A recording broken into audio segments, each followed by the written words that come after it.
Welcome to the Daily Influence, where our mission is to deliver a daily dose of positive influence that can uplift you personally or be shared within your sphere of influence.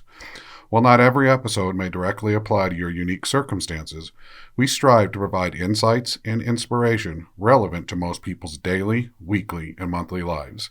Whether you are tuning in during the morning, noon, or night, the Daily Influence is here for you. Listen, share, and embrace the power of influence in your life. Hey everybody, Brian Smith here with the Daily Influence, and we are about to embark on probably one of the most difficult chapters of our first book, Individual Influence. We are going to be talking about bias and talking about the different versions of bias that we live with in our lives that influence us and that causes us to have influence over others. And we're going to dissect bias over the next many days and talk about how bias can be understood and how we can use it to hopefully have more positive individual influence in whatever areas of influence we find ourselves, especially in building teams where you can have different biases from different people. And those biases are a challenge because oftentimes, as we're about to talk about, the biases we have aren't really understood. We don't even look at them as biases.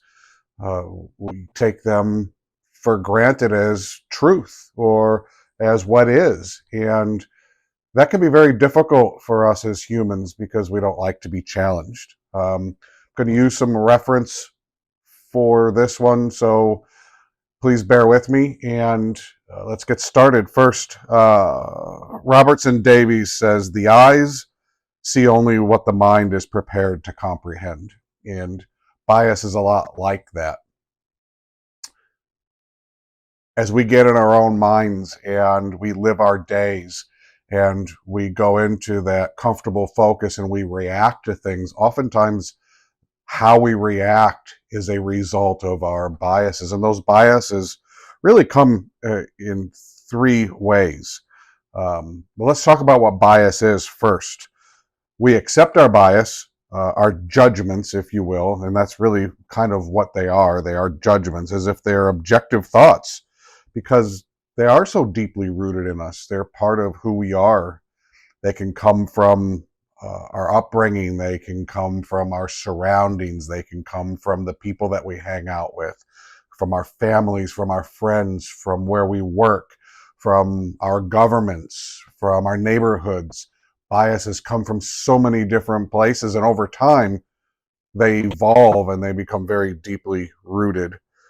They're based generally on appearance, accent, socioeconomic issues, status, education, gender, ethnic heritage, and so much more can influence what part of bias we might be influencing out of. We look the world to think that what our biases are true. And in our areas of influence, our biases are pure truth to us. And that's what makes them so difficult to talk about. It's what makes them hard to have objective, non-judgmental conversations about bias, because bias is so deeply rooted in each of us. And this isn't a bad thing. I want to make it really clear that I'm not talking about racism.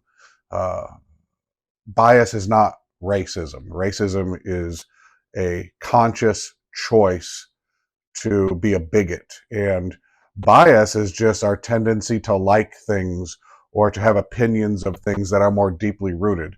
And there's a very distinct difference between that. And we're not going down the path of racism or judgment. This is a non-judgmental discussion about the biases that influence us and how they get in the way of us having positive individual influence, or how in some of our minds they support our positive individual influence, but oftentimes we learn that our biases can create negative influence as a byproduct. And we don't see them through our belief systems. We don't see them through what influences us and what drives us. We're going to try to understand the differences between key biases that there are. There's conscious bias, there's subconscious bias, and there's unconscious bias. And we have two problems that get in the way of two of those, unconscious and subconscious bias. And really, one is there's varying definitions of unconscious and subconscious mind. And within the psychology world, there's a lot of argument and there's a lot of discussion about what's conscious and what's subconscious. The fact that people are lazy and they want an easier out for their biases make unconscious bias an easy excuse for some of our biases. We don't want to take responsibility, be held accountable for some of the biases we have. And what we're going to be talking about is this self-reflection, this understanding of our biases to help us be more empathetic and more non-judgmental, and to help us build relationships and help us build our teams and build our positive influence better. Subconscious is not really regularly discussed among psychology experts. We're going to attempt to lay some conversation to it. Subconscious bias is something that we can understand.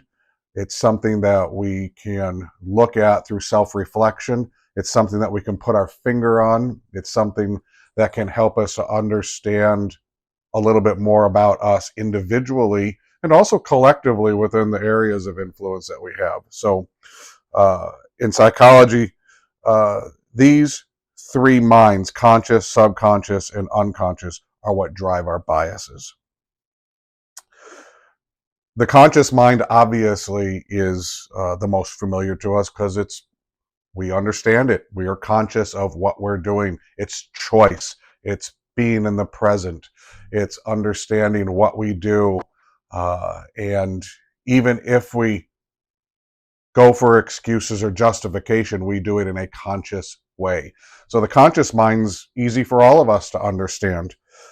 Where it gets more difficult is the unconscious mind, because our unconscious mind is inaccessible to us. It's usually a place where our mind keeps memories. It keeps information from reaching our consciousness and understanding where it come from. It's just there. We don't know why we feel a certain way, or we can't put a feeling on or a particular instance why we have a bias, whatever that bias might be, but we can't clearly point to where it comes from. That generally comes from the unconscious. It's much harder to understand unconscious bias.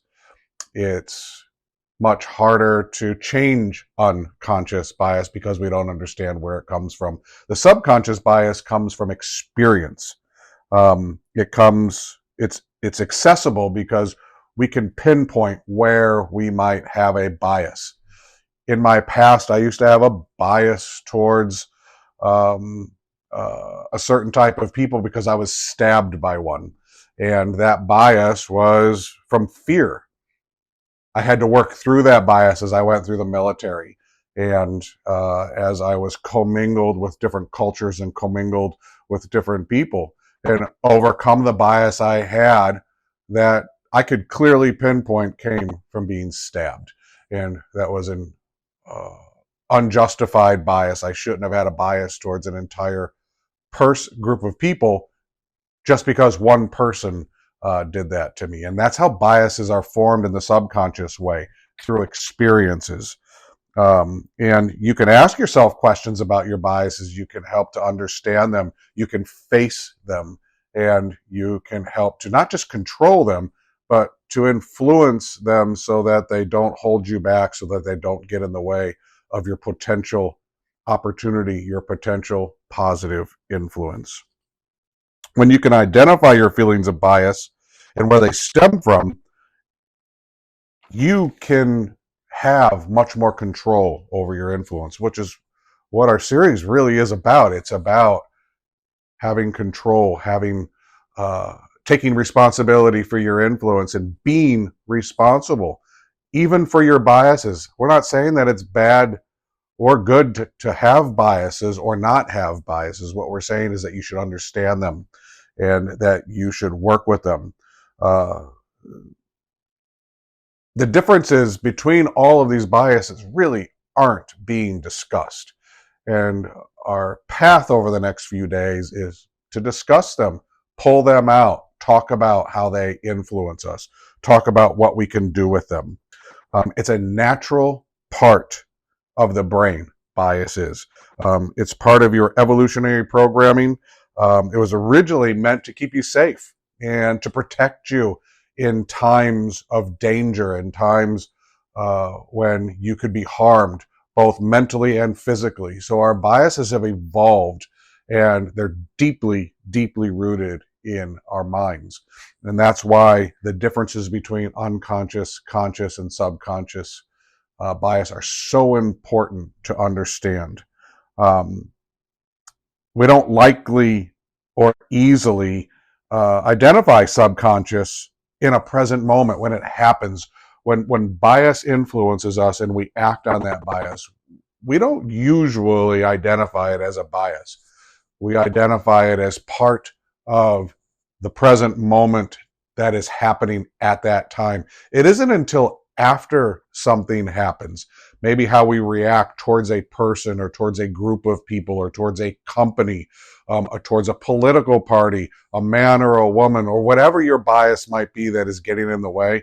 It isn't until afterwards that we actually identify that it came from bias. When it's happening, it's just part of who we are. It's an automatic response. We don't usually think, well, I'm going to go into bias mode at this moment. No, that's not how it works.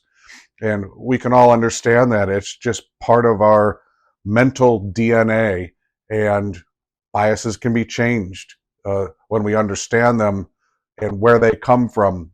It can help us to grow and to have empathy and to understand the differences between ourselves and whatever other person or situation that we have a bias against.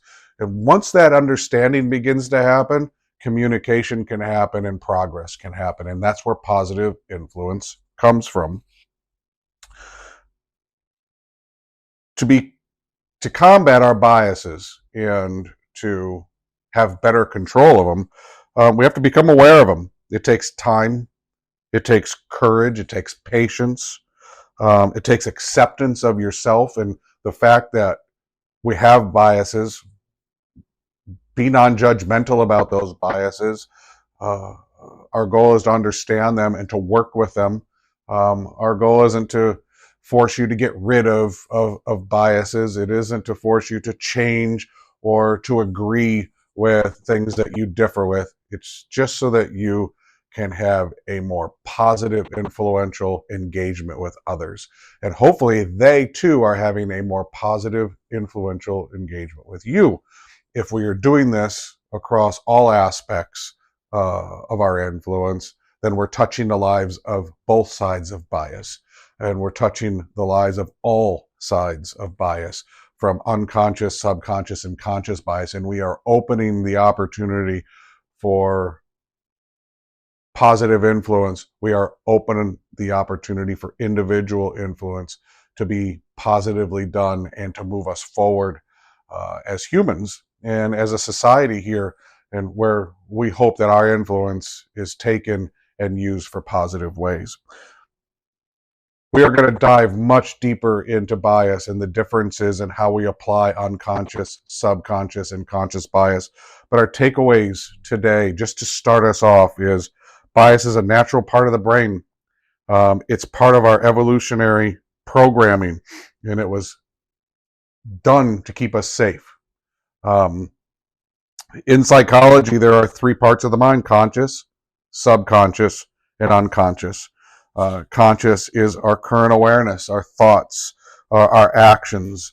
So your memories, your daydreams, even your emotions are those are predominantly lie in our conscious mind. Subconscious mind typically control our reactions and automatic responses. When we're able to identify where our feelings of bias stem from, it is subconscious. That means that comes from a subconscious place if we can identify them. Identifying subconscious bias takes self-reflection on our experiences, on the things that happen because of our bias, or the things that happen to us because of others' bias, and our thoughts and actions. In order to understand them, come to terms with it. And it's more of an empathetic view. It's not acceptance, it's empathy. It is understanding, which is, as we've talked about in the past, very positive. And then the unconscious is inaccessible. It's a place where our mind represses and keeps memories and information from reaching our conscious or even our subconscious mind. We can't explain unconscious bias. We are unaware of those biases and where they come from. We don't recognize it as bias. Actually, we recognize bias that comes from unconscious as pure truth. It's one of the most difficult biases that we deal with. We accept it as truth. It can't be discovered on your own.